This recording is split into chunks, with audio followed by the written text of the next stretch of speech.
My experience is that when Americans go to China for the first time, the first two things they notice and comment on are, one, that Chinese people often don't line up. They don't queue when waiting. They just kind of bunch together and jostle. Two, Americans notice the way the Chinese drive, which is to say, kind of all over the place. I can't tell you how many Americans have mentioned that to me after visiting China. Now, these things might not be that important, but they do stick out, so people notice. Having lived in China for more than 10 years, I can tell you that when it comes to how China is different, queuing and driving are just the tip of the iceberg. China is very different. I bring this up because in any negotiation or confrontation, it is important to understand the counterparty, how they think, what is important to them, what they can and can't do. This is true in business negotiations and government negotiations as well. One reason China is different is that it is poor. Although China's growth gets all the attention, in fact, China still has a per capita income that is about 20% of America's, 1/5, meaning that China is still a low-income country, and low-income countries, in general, are different from developed or advanced countries. To be honest, my experience is that unless you've lived in such a place, it's difficult to get a sense for those differences. Not to toot my own horn, but I actually made a short documentary film called Democracy Road that touches on this subject, explaining how cultural differences make democracy difficult for poor countries.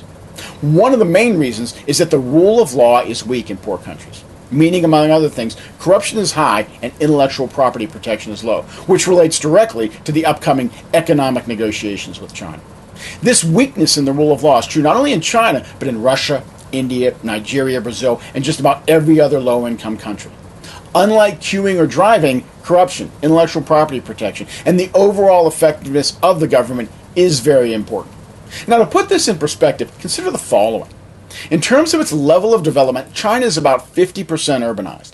When America was at a similar stage, about 50% urbanized, it was 1910 or 1920, a time when child labor was common and legal, when women couldn't vote, and when segregation was alive and well. We don't even relate to ourselves back then, yet alone a country as different as China. Now, if we're going to talk about how less developed countries are different, it's important to point out that countries change as they develop, like we did. For example, it is worth remembering that Germany and Japan, formerly our implacable foes, became our close allies as they developed and integrated into the global economy. China is changing as well as it develops and integrates into the global economy. People line up more, driving is getting better, and hopefully corruption will improve as well. But China has a long, long way to go. In later posts, we'll discuss specific differences in more detail. For now, the point is to remember that China is still largely a low-income country, and in many important ways, culture, economic structure, governmental structure, and effectiveness, China is still very different from the U.S. The U.S. needs to keep this in mind as it approaches the upcoming diplomatic showdown with China. This is Dan Joseph with the China Learning Curve. Thanks for watching.